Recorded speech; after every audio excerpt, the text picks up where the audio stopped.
Hello mga kalagan-saligan, so welcome to the Mighty Hilltop.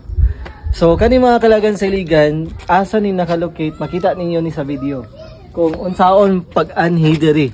So 20 to 30 minutes away lang from Iligan City.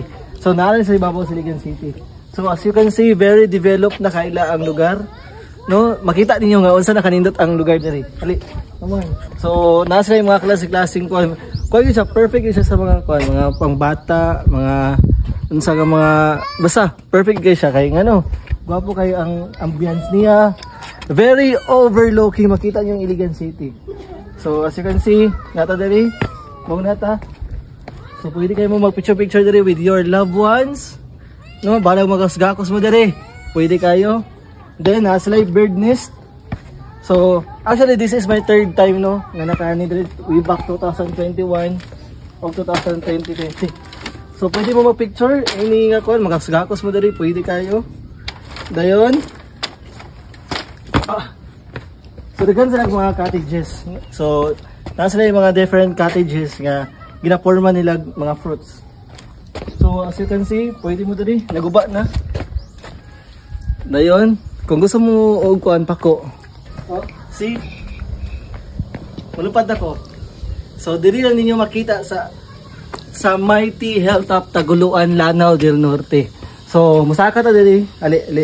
So kani yung nakita diri is kuan siya bar lagi. Ako kay ni so overlooking siya kung nata dito dapita.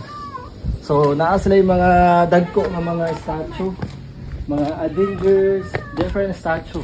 So napos sila big sa nga ship ang forma. Ali mga kalagan-saligan. Woo! Woo! Ali. So dili na po ta sa ang kuan niya, ang view niya is sa Iligan City. Ali.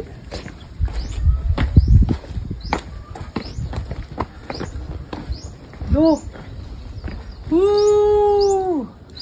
So dili pa kayo kuan ang dalan pagpasulod pero arang-arang na kaysa sa una. So ongoing pa ilang pag-repair sa dalan. Pero sulit gid kayo. So ang entrance fee diri mga kalagan-saligan is only 50 pesos. So pwede po mo makapasilong diri mga kalagan-saligan. So as you can see, di ba?